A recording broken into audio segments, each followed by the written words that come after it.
கிறிஸ்துவுக்குள் பிரியமானவர்களே, இந்த நாளிலும் பிசாசுகள் வியாதியை கொண்டு வருமா என்ற தலைப்பில் உங்களோடு கூட பேச விரும்புகிறேன். மத்தேயு 9வது அதிகாரம் 21வது வசனத்தை நாம் படிக்கலாம். நாம் அவருடைய வஸ்திரத்தை ஆகிலும் தொட்டால் சொஸ்தமாவேன் என்று தன் உள்ளத்தில் எண்ணிக்கொண்டாள். இந்த 12 வருடங்களாக பெரும்பாடுள்ள ஸ்திரீயின் கதையை நீங்கள் அனைவரும் அறிவீர்கள்.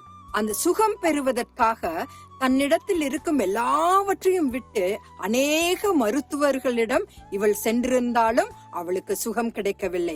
இயேசு கிறிஸ்து அந்த இடத்திற்கு வந்திருக்கிறார் என்று இவள் அறிந்ததும் இவளுடைய மனதில் நான் அவருடைய வஸ்திரத்தை ஆகிலும் தொட்டால் சொஸ்தமாவேன் என்று தன் உள்ளத்தில் அவள் எண்ணிக்கொண்டு அந்த கூட்டத்தின் நடுவே எவரும் பார்க்காதபடி தேவனுடைய வஸ்திரத்தை தொட்ட அந்த கதை நாம் யாவரும் அறிந்திருக்கிறோம். அவள் தொட்ட மாத்திரத்திலேயே அவள் சொஸ்தமானாள். ஒரு பெரிய அற்புதம் அவளுக்கு நிகழ்ந்ததை அவள் உணர்ந்தாள். இங்கு சொஸ்தமாவேன் என்பதற்கு அழிக்கும் வல்லமை கொண்ட ஒரு பெரிய சக்தியிலிருந்து ஒருவரை மீட்பது என்பதே பொருள்படும். அது பிசாசினால் ஏற்பட்டதாயும் இருக்கலாம்.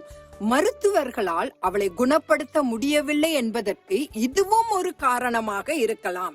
வேறு விதத்தில் சொன்னால், இந்த சம்பவத்தின் மூலம் எல்லா வியாதிகளும் ஒருவருடைய அஜாக்கிரதை, பாவம் அல்லது மரபணு கோளாறுகளினால் ஏற்படுகிறது என்று நாம் நினைத்துவிடக் கூடாது.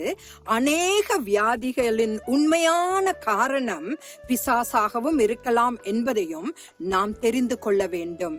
பிசாசு அல்லது பொல்லாத ஆவி ஒரு குறிப்பிட்ட நோய்க்கு காரணமாக இருந்தால் மருத்துவர்களால் அதற்கு சிகிச்சை அளிக்க முடியும். ஆனால் தேவனாகிய இயேசு கிறிஸ்துவால் மட்டுமே அதை குணப்படுத்த முடியும்.